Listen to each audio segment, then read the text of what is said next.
4 വിദ്യാർത്ഥികളുടെ ജീവനെടുത്തതുൾപ്പെടെ ഒട്ടേറെ അപകടങ്ങൾക്ക് കാരണമായ ദേശീയപാതയിലെ പാലക്കാട് പനയംപാടം ഭാഗം അശാസ്ത്രീയമെന്ന് തെളിയിക്കുന്ന കൂടുതൽ വിവരങ്ങൾ ഇന്ന് പുറത്തുവന്നു. വർഷങ്ങൾക്ക് മുൻപ് നവീകരണത്തിന് മുന്നോടിയായി റോഡിന്റെ അശാസ്ത്രീയത ചൂണ്ടിക്കാട്ടി പാലക്കാട് IIT വിശദമായൊരു റിപ്പോർട്ട് നൽകിയിരുന്നു. എന്നാൽ IITയുടെ നിർദ്ദേശങ്ങൾ ദേശീയപാത അതോറിറ്റി അവഗണിച്ചു എന്നാണ് ഇപ്പോഴത്തെ ആരോപണം. കഴിഞ്ഞ ദിവസമുണ്ടായ ലോറി അപകടത്തെ തുടർന്ന് ജനരോഷം ഇരമ്പിയതോടെയാണ് അധികൃതർ കണ്ണു തുറന്നത്.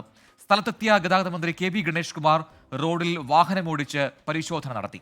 നമ്മൾ ആദ്യം ഇപ്പോൾ ചെയ്യാൻ പോകുന്നത് ഈ മാർക്കിനെ മാറ്റിക്കൊണ്ട് ഒരു 2 മീറ്റർ അങ്ങോട്ട് മാറ്റി നടുവിലൂടെ ഡിവൈഡർ വയ്ക്കുകയും ആ ഓട്ടോ സ്റ്റാൻഡിനെ ഇടതുവശത്തേക്ക് ഷിഫ്റ്റ് ചെയ്യാനാണ് ഉദ്യോഗസ്ഥന്മാരുടെ നിർദ്ദേശം കൊടുക്കുന്നത്. ഷിഫ്റ്റ് ചെയ്ത് കഴിയുമ്പോൾ വണ്ടി കുറച്ചുകൂടി ആ വശം ചേർന്ന് വരും.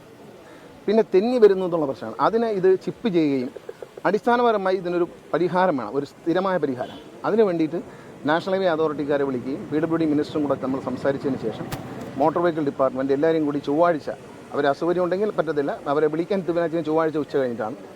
ട്രാൻസ്പോർട്ട് കമ്മീഷൻ അടക്കമുള്ളവരെ തിരുവനന്തപുരത്ത് വിളിച്ചിട്ട് അവർ ചെയ്യണമെന്ന് നമ്മൾ ആവശ്യപ്പെടും. വിപിൻ സി വിജയൻ പനയമ്പാടത്തും തത്സമയം ചേരുന്നു. വിപിൻ, അല്പസമയം മുൻപാണ് ഗതാഗത മന്ത്രി KB ഗണേഷ് കുമാർ പനയമ്പാടത്തെ ആ റോഡിലെത്തി അവിടെ വാഹനം ഓടിച്ച് പരിശോധിച്ചതിന് ശേഷം മാധ്യമങ്ങളോട് പറയുകയും ചെയ്തു. അപ്പോൾ അവിടെ വരുത്താൻ പോകുന്ന മാറ്റങ്ങൾ എന്താണ്? ഇതിൽ ഏറ്റവും ദൗർഭാഗ്യകരം, നേരത്തെ തന്നെ ഈ റോഡ് നിർമ്മിച്ചത് അശാസ്ത്രീയമാണെന്ന് ബോധ്യപ്പെട്ടിട്ടും അത്തരത്തിലൊരു റിപ്പോർട്ട് IITയുടെ ഭാഗത്തുനിന്നുണ്ടായിട്ടും അതെല്ലാം അവഗണിക്കപ്പെട്ടു എന്ന് ബോധ്യപ്പെടുകയാണ്. 4 കുഞ്ഞുങ്ങളുടെ ജീവൻ നഷ്ടമായതിനു ശേഷമാണ് ഇപ്പോൾ അധികൃതർ കണ്ണു തുറക്കുന്നത്. എന്ത് നടപടി ഉണ്ടാകും അവിടെ?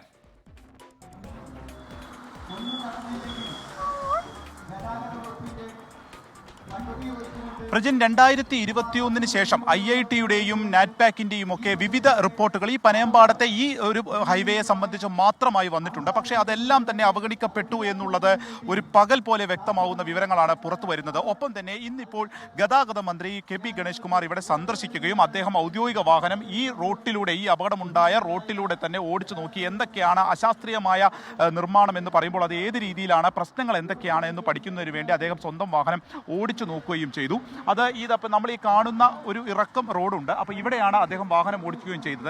ഇപ്പോൾ അദ്ദേഹം ആ ഓടിച്ചതിൻ്റെ കൂടി പശ്ചാത്തലത്തിൽ എടുത്തിട്ടുള്ള തീരുമാനം ഇതിനൊരു ഡിവൈഡർ വയ്ക്കുക എന്നുള്ളതാണ്. ഇതൊരു വലിയ റോഡായിട്ട് നമുക്ക് തോന്നും, പക്ഷേ വാഹനങ്ങൾ വരുമ്പോൾ എല്ലാം തന്നെ വലതുവശത്തോട് ചേർന്നാണ് വരുന്നത്. ഇടതുവശത്ത് ഉണ്ടെങ്കിൽ പോലും ഇതൊരു ശരിക്കും ഒരു ചെരിവ് തന്നെയാണ് ഈ റോഡ്. ഒരു ഇറക്കം, അതിൻ്റെ ഒപ്പം തന്നെ ശരിക്കും ഒരു ചെരുവായിട്ട് തന്നെയാണ് നിൽക്കുന്നത്. അപ്പോൾ അതിൻ്റെ ഒരു വശത്തുള്ള ഓട്ടോ സ്റ്റാൻഡുണ്ട്, നമ്മൾ ആ ദൃശ്യങ്ങളിൽ കാണുന്ന അവിടെ ഒരു ഓട്ടോ സ്റ്റാൻഡുണ്ട്. ആ ഓട്ടോ സ്റ്റാൻഡ് അവിടെ നിന്ന് മാറ്റും. ഒപ്പം തന്നെ ബസ് സ്റ്റോപ്പ് ഉണ്ട്, ഈ ബസ് സ്റ്റോപ്പ് ഇവിടെ നിന്ന് മാറ്റും. ഒപ്പം ഈ നടുക്ക് സിമെന്റിന്റെ ഒരു ഡിവൈഡറാണ് വെക്കുക. അത് വിജയിക്കുകയാണ് എന്നുണ്ടെങ്കിൽ ഒരു ശാശ്വതമായിട്ടുള്ള ഒരു ഡിവൈഡർ ഇവിടെ വെക്കും. അങ്ങനെ 2 വാഹനങ്ങൾ അങ്ങോട്ടും ഇങ്ങോട്ടും പോകുന്ന വാഹനങ്ങളെ കൃത്യമായി തിരിക്കുക എന്നുള്ളതാണ്. പലപ്പോഴും വലതുവശത്തേക്ക് കൂടുതൽ വാഹനങ്ങൾ വരുന്നത് ഒരു അപകടത്തിന് ഒരു കാരണമാകുന്നുണ്ട് എന്നുള്ള ഒരു വിലയിരുത്തലാണ്. ഒപ്പം തന്നെ മന്ത്രി വാഹനം ഓടിച്ചതിൻ്റെ കൂടി പശ്ചാത്തലം അത്തരം ഒരു ഡ്രൈവർമാർക്ക് അങ്ങനെ ഒരു തോന്നൽ, ഒരു വശത്തേക്ക് വരാനുള്ളൊരു തോന്നലുണ്ടാവും. അതാണ് ഇവിടുത്തെ ഒരു പ്രധാനപ്പെട്ട പ്രശ്നം. ഒപ്പം തന്നെ ഇവിടെ ഈ ചെരുവ് ആയിട്ട് നിൽക്കുന്നത് കൊണ്ട് തന്നെ പളുങ്കായ പോലെയാണ് റോഡ് കിടക്കുന്നത്. മഴ പെയ്ത് കഴിഞ്ഞാൽ ഇത് തെളിഞ്ഞു നിൽക്കും. അപ്പോൾ അത് തെന്നിപ്പോകുന്നതിനൊരു കാരണമാണ്. അത് ഈ മഴവെള്ളം കെട്ടി നിൽക്കുന്നത് കൊണ്ടാണ്. അപ്പോൾ അത് പോകുന്നതിന് ഇവിടെ ഡ്രെയിനേജ് സംവിധാനം ഉണ്ടായിരുന്നു, അത് ഫലപ്രദമായിട്ടല്ല നടക്കുന്നത്.